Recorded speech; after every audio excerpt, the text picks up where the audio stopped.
烈开局。肖战2026年上半年直接冲上新高度，微博电影之夜3项第一到手，75天完成影视双赛道突破，这波成绩真的太硬了。如果要用一个词来形容2026年的内娱，那一定是热闹。老戏骨们稳扎稳打，青年演员们拼命往前冲，各类作品、奖项、话题轮番登场，竞争激烈的让人眼花缭乱。可在这样的大环境里，若要说谁今年最有存在感，谁的成绩最能拿得出手，谁真正把热度和实力都握在手里，那肖战绝对是绕不开的名字。这不是简单的粉丝吹捧，也不是单靠话题堆出来的热闹，而是实打实的数据、奖项、作品口碑和大众反馈共同给出的答案。2026年上半年，肖战几乎把全面开花4个字演成了现实版本。电影有成绩，电视剧有提名，专业奖项有突破，大众投票有断层，连商业价值也一路走高。这样的发展轨迹放在90后演员里，确实很难不让人感叹一句，这已经不是普通的红，而是靠作品和实力一步步撑起来的红。6月11日，2026微博电影之夜线上荣誉推荐结果正式公布。这个榜单一揭晓，肖战的影响力再次被摆到了台面上。不同于一些只看嘉宾阵容和现场排面的活动，这次线上荣誉推荐更像是一场全网观众参与的大型公开选择。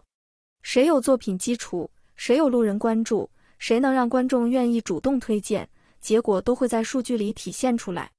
而肖战这一次的表现可以说是非常漂亮。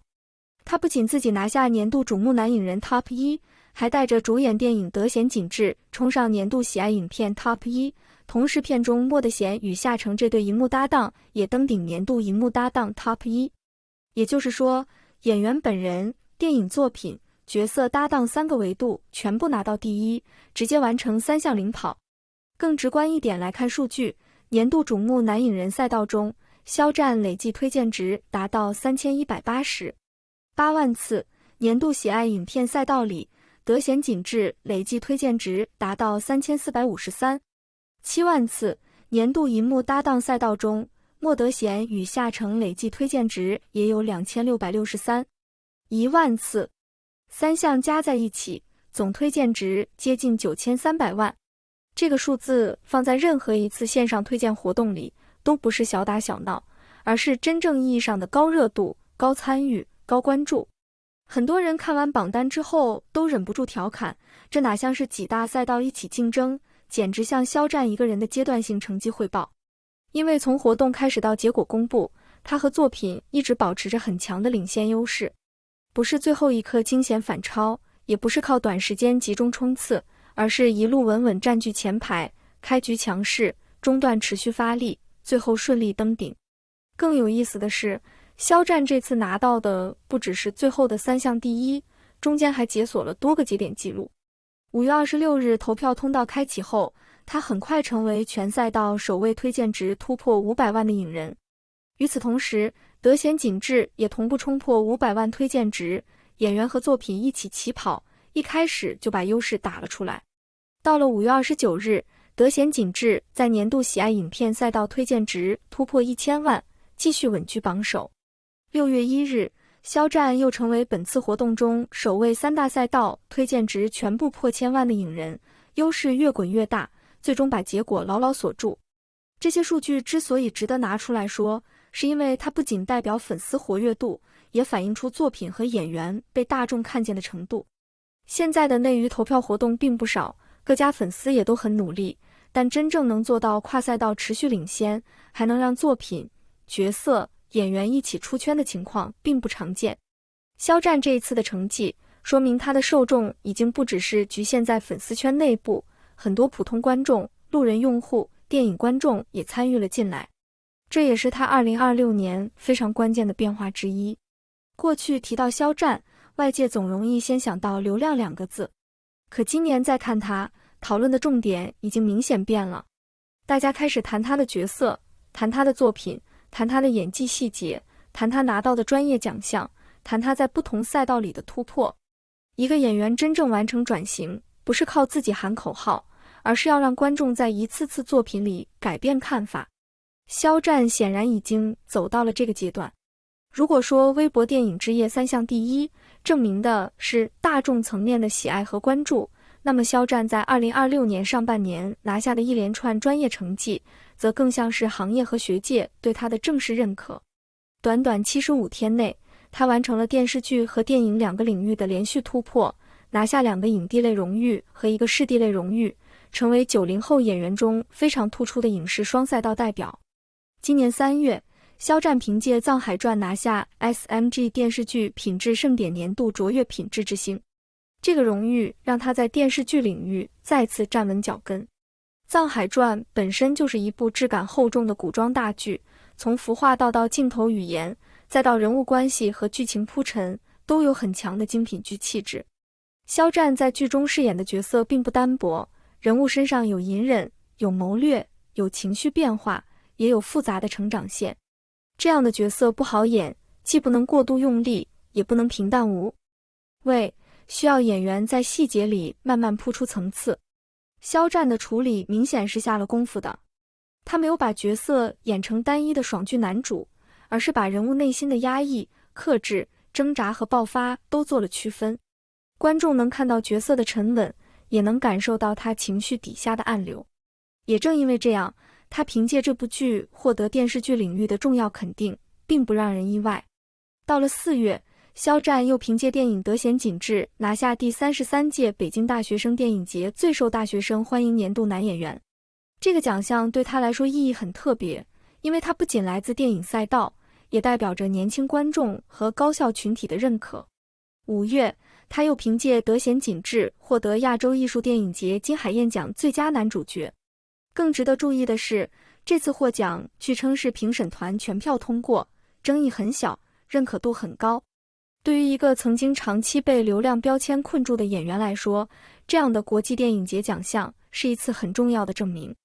它不是简单的热搜，也不是短期话题，而是专业评审对表演本身的认可。6月，肖战又凭借《藏海传》入围第31届白玉兰奖最佳男主角。白玉兰奖在电视剧领域的分量不用多说，提名门槛一直很高，能被放进最佳男主角提名名单，本身就已经是对演员和作品的双重肯定。更何况，肖战这次还刷新了90后演员在该奖项上的相关记录。对于同龄演员来说，这无疑是一个很有分量的标志性节点。电视剧、电影2条线同时发力，主流盛典、青年观众、国际电影节、顶级电视剧奖项全部出现他的名字，这才是2026年肖战真正可怕的地方。他不是只在一个方向上爆了，而是在多个评价体系里都拿到了成绩。观众喜欢，业内认可，学界关注，奖项给到，这种组合拳打下来，所谓转型成功已经不再是空话。当然，肖战今年能够被讨论到这个程度，德贤锦志绝对是绕不开的关键作品。这部电影的出现，不只是给他带来奖项，也让更多人重新认识了他的表演能力。德贤锦志由孔生执导，蓝小龙编剧，题材聚焦抗战时期的小人物命运。影片没有把故事拍成高高在上的英雄传奇，也没有用悬浮的方式去堆砌苦难，而是把视角落到普通人身上。南京沦陷之后，逃难百姓在鸽子镇艰难生存，在乱世里挣扎、躲避、抵抗，也在绝望中守住一点人性的光。这样的故事本身就很考验导演和演员，因为它最打动人的地方不在宏大口号，而在细节和真实感。肖战饰演的莫德贤是一个普通到不能再普通的底层钳工，他不是天生勇敢的人，也没有一出场就带着英雄光环。相反，他一开始胆小、犹豫，想活命，甚至会害怕的不知所措。可正是这样一个普通人，在乱世中被一步步推到选择面前，最终慢慢觉醒，学会承担，也学会守护身边的人。这个角色难就难在，他不能被演得太完美。一旦太勇敢，就失去了普通人的真实；一旦太窝囊，又会让观众无法共情。肖战选择的方式是把莫德贤身上的怯懦、善良、挣扎和坚韧一点点铺开，让人物不是突然变成英雄，而是在恐惧里硬撑，在绝境中长出勇气。为了贴近这个角色，肖战也做了很多外在和内在的准备。他剪掉了更有偶像感的发型，以利落寸头出镜，让人物气质更接近底层工人的朴素状态。为了符合乱世中困顿消瘦的身体感，他进行了严格的身材管理，减重约15斤，让整个人看起来更加疲惫、清瘦、粗粝。为了让台词更自然，他练习南京方言，尽量让人物说话时不显得突兀。为了演出钳工的职业状态，他还查阅相关资料，熟悉工具和动作习惯，让角色的手上和身上都有生活痕迹。这些准备不是为了制造噱头，而是为了让观众相信莫德贤真实存在。好的表演往往不是靠一句“我很努力”完成的，而是体现在镜头里那些不容易被单独拎出来夸，但组合起来特别有说服力的细节里。肖战这一次恰恰是在这些细节上站住了。更难得的是，德贤景致本身的市场逆袭也很传奇。影片在2025年12月上映，档期并不算特别友好，宣发周期也不长，前期声量并没有大制作电影那么夸张。同期市场还有《疯狂动物城2》《阿凡达3》这类全球级大片，排片和关注度一开始都不占优势。换成一般作品，很容易就被大盘挤压到没有存在感。可德贤景致偏偏靠口碑一点点冲了出来，观众看完之后主动推荐，影评人开始讨论，普通网友也愿意为他发声。影片凭借扎实的剧情、克制的情绪表达、细腻的角色塑造和厚重的年代质感，实现了票房逆跌。最终，这部制作成本约4000万的电影拿下4.12亿票房，投资回报率非常亮眼，成为2026年之前后最典型的小成本黑马案例之一。票房之外，口碑同样稳得住。影片在多个平台持续保持高分讨论，在 B 站电影榜也有9.6的高评分。对于一部战争题材电影来说，能够同时拥有商业回报和观众口碑，本身就说明它不是靠一时热闹撑起来的。到了2026年6月，德贤景致还作为优质国产影片代表亮相俄罗斯中国电影节海外展映，把中国抗战故事带到国际观众面前，这也进一步提升了作品的分量。而在所有关于德贤景致的讨论里，肖战的生理性演技是最容易被提到的关键词。过去很多战争题材作品里的男主角总是被塑造成无畏无惧、从不退缩的英雄形象，这样的角色当然有燃点，但有时候也会显得距离普通人太远。莫德贤不一样，他一开始就是普通人，他会怕，会慌，会恶心，会逃避，会在死亡威胁面前本能的发抖。肖战没有用夸张的喊叫和大开大合的哭戏来表现痛苦，而是把人物的恐惧放在身体反应里。面对敌军逼近时，他的表情会不受控制的僵硬，面部肌肉会轻微颤动。看到残酷场面后，他会出现生理性的干呕。在危险中躲闪时，他的眼神不是传统英雄式的坚定，而是慌乱、无助、惊恐和求生本能交织在一起。正是这些细小反应，让观众觉得这个人不是在演害怕，而是真的被战争吓到了。这种表演方式的好处在于，它特别容易让人代入，因为真实生活里的普通人面对灾难和死亡，往往并不会第一时间变得伟大，而是先恐惧，先崩溃，先想活下去。莫德贤身上的勇气不是从天而降的，而是在一次次害怕之后仍然选择往前走。这种成长比传统英雄模板更有说服力，也更容易打动观众。不少网友看完电影后都表示，肖战这次是真的把乱世小人物演活了。他让大家看到了普通人的胆怯，也看到了普通人在被逼到绝境时依然能够守住良知的力量。莫德贤不是完美的英雄，却是有血有肉的人。也正因为不完美，他的善良和坚持才更珍贵。业内对肖战这次表演的评价也相当高，孔生、郑晓龙等导演都曾肯定他的表演状态，认为他对角色有沉浸感，也能抓住细节。编剧蓝小龙对他的评价更显得高级，重点提到他的表演干净、克制，没有过度宣泄，也没有多余的情绪浪费。对于演员来说，能做到收得住其实很难。很多时候，表演不是越大声越有力量，而是该爆发时爆发，该沉默时沉默，把人物的情绪留在合适的位置。蓝小龙甚至还表达过一种惋惜，认为莫德贤这个角色的故事篇幅如果更长，肖战或许能通过更完整的人生叙事，呈现出更丰富的表演空间。这种评价放在年轻演员身上并不常见，因为它意味着专业创作者已经看到了他继续成长的可能性。更重磅的是，2026年6月10日，北京大学生电影节创办人黄慧林教授在专访中公开谈到肖战，并提出做人正、做艺正、作风正、追求正的4正标准。他认为文艺工作者不仅要会演，还要在做人、做事、追求和职业态度上都立得住，而肖战正是符合这些标准的新生代演员代表。这类来自学界的评价对演员来说分量很重，它不是简单夸一句帅或者红，而是从职业品格和艺术追求层面给出的认可。从普通观众的自发推荐到影评人的重新审视，从导演、编剧的专业评价到高校学界的公开肯定，肖战这一轮口碑转变不是单点爆发，而是多方共同形成的结果。很多曾经对流量演员有偏见的路人，在看完《德贤锦之后也开始改变看法。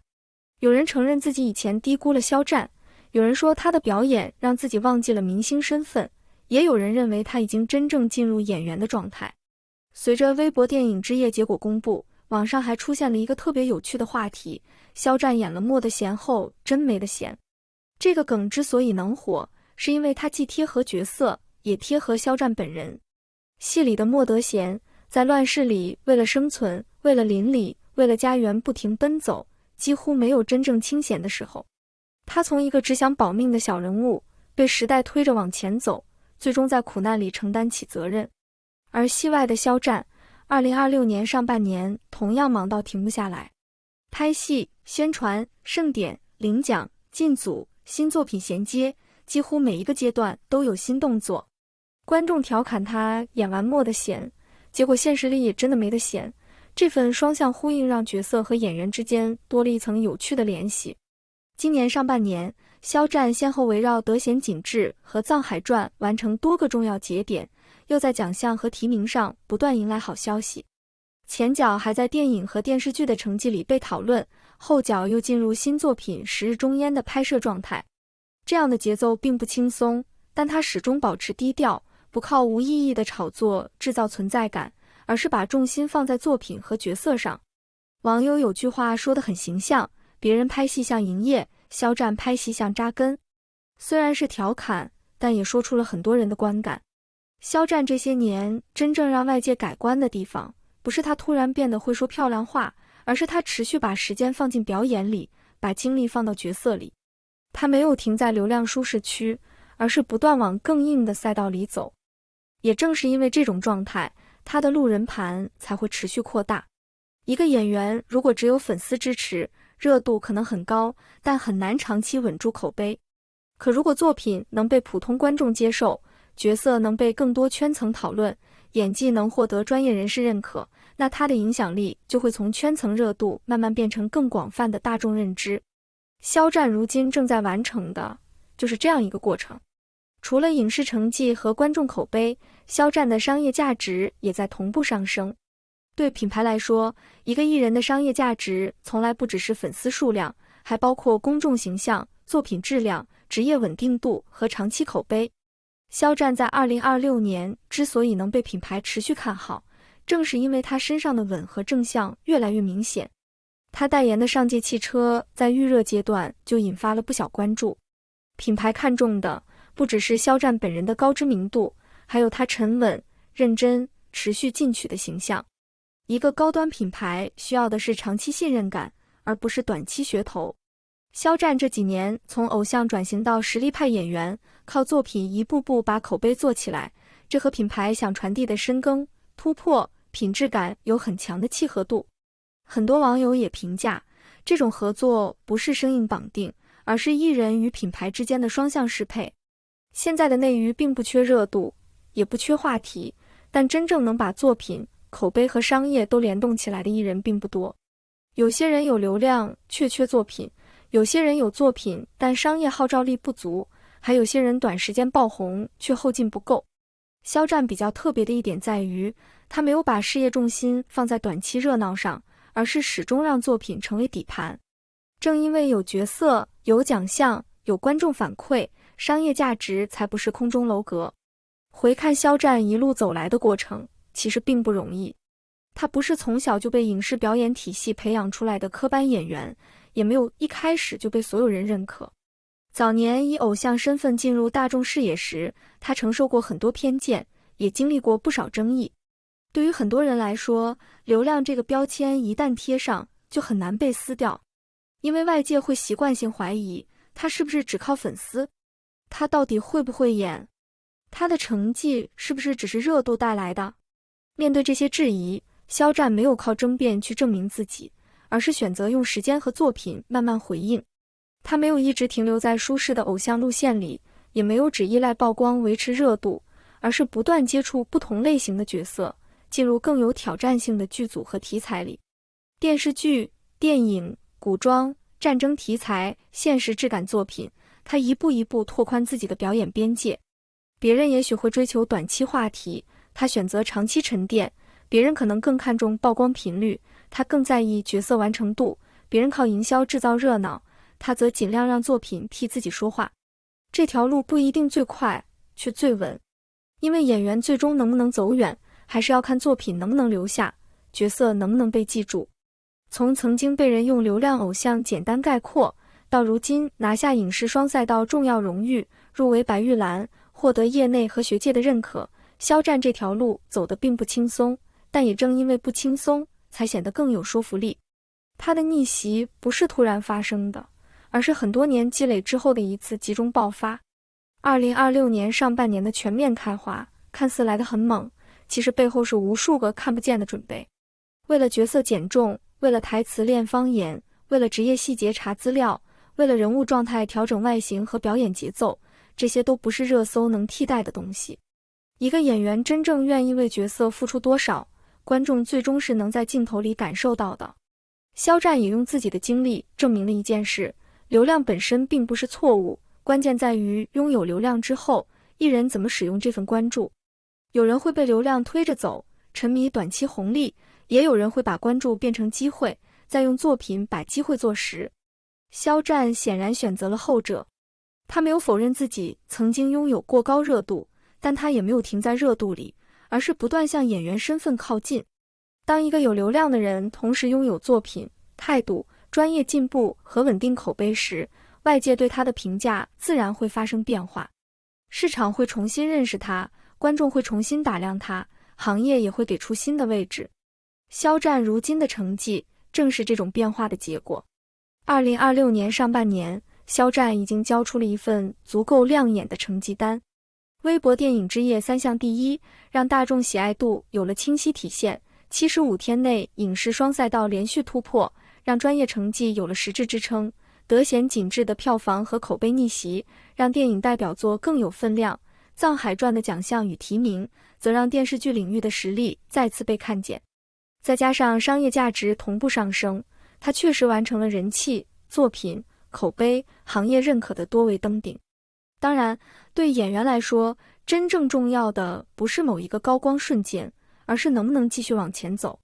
肖战现在已经站在了新的位置上，接下来更需要好作品来延续这份认可。观众也会期待他在下半年以及未来的新作品中，继续拿出更成熟、更有突破性的表演。